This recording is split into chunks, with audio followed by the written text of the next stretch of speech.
Life of Mahatma Gandhi was indeed multidimensional. No one can deny this fact.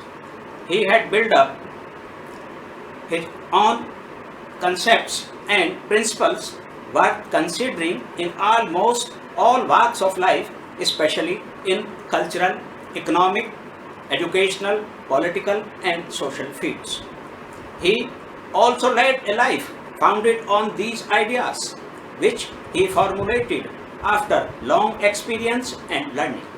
He believed in conducting experiments on himself and learned from his own mistakes to testify to the Satya of what Indian philosophy preached.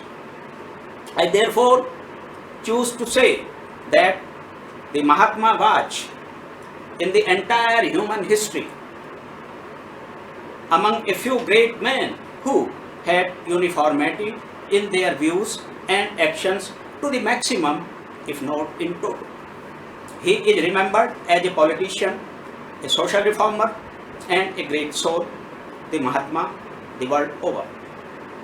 His social, political, and economic ideas and work in these fields always remain the subject of criticism. They are so even today. His nearest colleagues and comrades were disagreeing with his cultural views in his lifetime, and so many others are not agreeing till date. It is a natural public reaction because of difference between one's ideas and actions of having disparity with his way of working, which is unavoidable. This stage has always prevailed. Not only this, so many volumes, books have been written on the Mahatma during his lifetime as well as after his passing away, keeping his life, ideas, and works as nuclear. Much research has been conducted on Mahatma Gandhi and his ideas, way of philosophy. This process still continues all over the world. No one in the entire South and Southeast Asia triggered so much curiosity among researchers, writers, and thinkers as he in this regard. In many universities and institutions of higher education of India and around the world, exclusive Gandhian studies and research centers have been established. Despite this, the Mahatma himself has never been accepted as a scholar in the academic sense. We are all aware of this fact. Gandhiji's socio-political, educational, and cultural ideas were criticized by many in India itself. Several still do so for their own respective regions. His views in these fields and works or actions are, despite their being centered on common man, severely criticized. It is pertinent to know why he has been the butt of so many criticism. Mahatma Gandhi called for maintaining morality in politics in all situations. He was therefore criticized by his political opponents. His mass activities led on the basis of ahimsa were also criticized, as no one believed in the strength of non-violence, thinking it to be the weapon of the weak. Critics did so, being ignorant or indifferent about the basic spirit of morality and non-violence, that is, the active goodwill toward living beings, and its acid test is the intent underlying the act. They do so even today. The Mahatma was targeted by social scientists for his cultural ideas and also views related to nationalism and socialism. For this reason, his book Hind Swarajya was criticized. His critics saw with their closed eyes narrowness and isolation in his views related to nationalism rather than noticing the broad outlook persisting therein. They did not try to go deeper to catch the importance of his statement in which he said, "For me, patriotism is the same as humanity. I am patriotic because I am a human and humane." They overlooked nationalism of Mahatma, knowingly, unknowingly, and criticized assessing it in the light of nationalism of the West. Not only this, his critics found orthodoxy in his views, ignoring one of his most progressive statements in which he clearly said that for large-scale welfare of humanity, man should continuously step forward on the pathway of progress with cooperation, coordination, and harmony of fellow beings. Hence, stepping forward is necessary. Therefore, go ahead. If not so, fall is inevitable. In India, a country of villages, cottage industries played a vital role for self-sufficiency of people. For centuries, small industries provided livelihood to the masses. Agriculture and related cottage industries still immensely contribute to the nation's economy.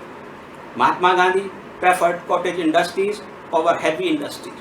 Therefore, his ideas were disliked by those supporting heavy industries, including economists, industrialists, supporters of socialism of the West, and communists. The Mahatma was a self-realized one, and he accepted the reality of equality of all. He rightly comprehended that progress or welfare of one remained in the welfare of all. That is why, through his concept of trusteeship, he expected capitalists, industrialists, jamindars, or those who own resources to consider themselves as the trustee of their wealth or resources, and to take it as their moral duty to use all gains thereof in large scale benefit of the people. Through this, he also called for Antyodaya, upliftment of the last, and Sarvodaya, rise of one and all, so that everyone could get appropriate opportunity in life to have her or his all-round development. But how could his ideas be liked by or those who had mentality that they were only born superior and gaining prosperity by their birthright? The Mahatma, on the other hand, wished to change hearts of capitalists, industrialists, and landlords, filling in them the high level of morality. Thus, through the process of reform, he undertook to transform them into the trustees of capital or resources. But even after a remarkable success of the Bhudan movement, after Mahatma Gandhi's passing away, the importance of his ideas is not accepted till today by those who still believe that no fundamental change or transformation in society is possible without the views of violence.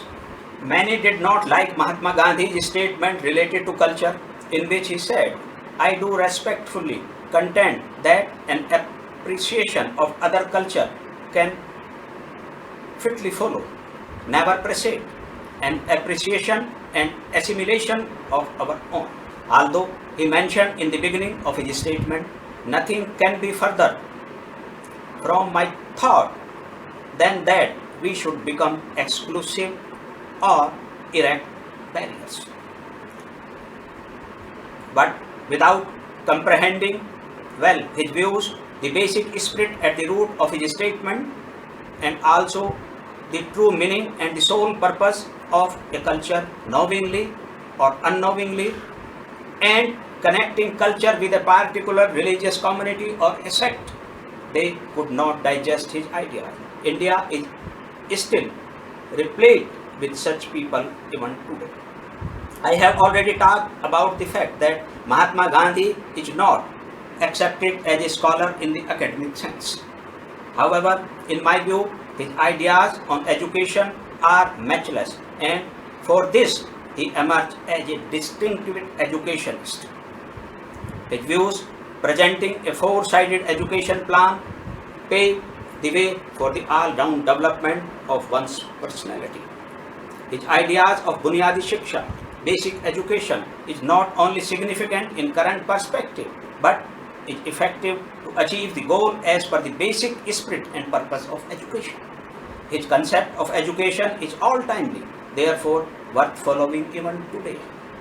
In short, despite the many accepting the Mahatma as their ideal and icon and following non-violence based way of life shown by him in their struggle for equality, freedom, justice and rights, his ideas and actions are even his personal life remain subject of criticism. Currently it is so. Unfortunately, he is more criticized for his ideas and actions baselessly in his own country. One can, I will repeat time and again, make critical analysis of ideas and actions, works of Mahatma Gandhi on solid grounds. A critical analysis of one's ideas cannot weaken them or shrink their significance. Rather, a critical analysis of one's thoughts or his way of life makes it healthy and strong, bringing the importance of his ideas. The Gandhian views and the way of Mahatma Gandhi are also not exception of this reality. Not only this, ideas or the way of Mahatma Gandhi after its critical analysis deeply appeals to all of its critics, small or big, to realize the basic spirit and the intent of the Gandhian thought and the way. Martin Luther King Jr. in the beginning did not agree with the Gandhian way of non-violence, but after going into its root, getting familiar with the basic spirit and intent of the Gandhian way, he realized the all-timely significance of it. He had said that in Gandhi's philosophy of non-violent resistance, he found the most practical and morality-based method available to oppressed people in their struggle for freedom. In the first half of his public life, Nelson Mandela also did not agree with the non-violent way of Mahatma Gandhi, which is ultimately dedicated to the Satya, the truth. All those who are familiar with the series of events of South Africa, especially related to the struggle of Mandela, and also subject specialists, they are all aware that there was a time when he went far away from the Gandhian ideology. But in the second half of his life, at the door of the freedom of his country, South Africa, he accepted that there was no alternative to the non-violent Gandhian way. Both the affirmations, the statement of Martin Luther King Jr. and Nelson Mandela were not spontaneous. Both of them had continuously fought against suppression of their competitors for justice of millions in their respective countries, the United States of America and South Africa respectively. Confirmation of King and Mandela were undoubtedly the result of their comprehension of the basic spirit and prejudice-free analysis of non-violent Gandhian way and experiences they had had from their continuous struggle for justice in their respective countries and achieve success thereof. What is the basic spirit of the Gandhian ideas or the way? It is, in fact, necessary to comprehend in a state completely free from prejudices for one who desire to be familiar with views, works and the way of Mahatma Gandhi or even his life. The truth of the universal unity remains as the nucleus in views of Mahatma Gandhi. The universal unity calls for equality of everyone and welfare of one and all. However, in this, man as a superior being of the entire creation, who possess extraordinary qualities like intellect and creativity, remains in priority. On the basis of these qualities, he is, through the large-scale cooperation of fellow beings capable of paving the way of welfare of all. This basic spirit of the Gandhian ideas established Gandhi as a Mahatma, a great soul, or a saint. The colossal brotherhood concept of Mahatma Gandhi, a broad-based approach of fraternity of mankind, could be well comprehended in his ideas related to equality-centered freedom. All of his socio-political critics or those who criticize Mahatma Gandhi's economic ideas or views of nationalism need to have familiarity with this reality. In this regard, his ideas appearing under the title Brotherhood of Man in one of the issues of Young India are worth considering, as they clearly reflect Mahatma Gandhi's firm belief in universal unity, which essentially includes all living beings, equality of human beings, and longing for the welfare of one and all. Having all beings in the center, the Mahatma said, I want to realize brotherhood or identity not merely with the being called human, but I want to realize identity with all life, even with such things as crawl upon earth, because we claim descent from the same God, the only basis of the universal unity and the one eternal and ever flowing law. And that being so, all life in whatever form it appear must be essentially one. Affirming his commitment towards the unity of the entire human race or mankind, equality of all and welfare of everyone, the Mahatma said, my mission is not merely brotherhood of Indian humanity. My mission is not merely freedom of India, though today it undoubtedly engrosses practically the whole of my life and whole of my time.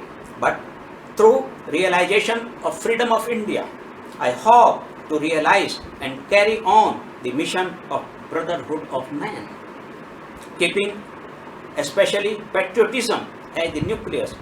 The Mahatma further said, my patriotism is not an exclusive thing. It is all-embracing, and I should reject that patriotism which sought to mount upon the distress or exploitation of other nationalities. The conception of my patriotism is nothing if it is not always, in every case without exception, consistent with the broadest good of humanity at large. It is just one example from Mahatma Gandhi's brotherhood of man-centered views, elucidating his burning desire for unity, equality, and welfare of one and all. This eventually divulged commitment of his ideas and way to the universalism. He expressed such views throughout his life and wished for the upliftment of everyone. He struggled his whole life accordingly, going against the wish of his close comrades and the most leading figure of India like Sardar Vallabhbhai Patel, Pandit Jawaharlal Nehru, and Maulana Abul Kalam Azad. Mahatma Gandhi refused to support the imperialists in the Second World War, even if the English assured the freedom of India soon after the war. Reason was simple. Humanity had to be suppressed in the war. Nothing could be gained except the loss of life of innocent people in the war. And this happened. We all know this well. Therefore, in place of extending help to the English in the war, Mahatma Gandhi asked them to quit India. He called on his compatriots to compel the imperialists to leave India. The individual satyagraha of the year 1940, followed by the Quit India movement, the August Kranti in 1942, were the result of the call made by the Mahatma. Independent India would dedicate herself to the freedom and prosperity of everyone in the world. Mahatma Gandhi, with this clear message, called on every Indian, woman or man, at the launch of the Quit India movement in 1942. It was fully in the consonance of two of his statements of the year 1925, in which he had clearly said that independent India would work for the welfare of one and all in the world. In his own words, I want India's rise so that the whole world may benefit. I indeed do not want India to rise on the ruin of other nations. And I would like to see India free and strong so that she may offer herself a willing and pure sacrifice for the betterment, the welfare of the world.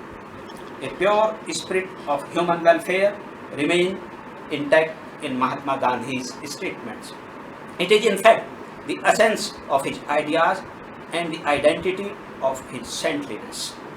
Keeping aside all prejudices, each and every one, general or elite, need to comprehend the ideas and works or actions of Mahatma Gandhi. Further, having the basic spirit of ideas and actions of Mahatma Gandhi intact, they could be refined, made conducive as per the demand of time and space, and adopted for getting freedom, justice and rights, all necessary for human equality. His own lifestyle was a result of his long research on human behavior, in which he himself was the sample. He lived what he preached, be it truthfulness, faith, simplicity, celibacy, brahmacharya, vegetarianism, non-violence and morality. Those who take his ideas superficially, they can never get the knack of them. His ideology has to be practiced first and criticized later. This is the life, philosophy and the essence of works of the Mahatma. Thank you very much.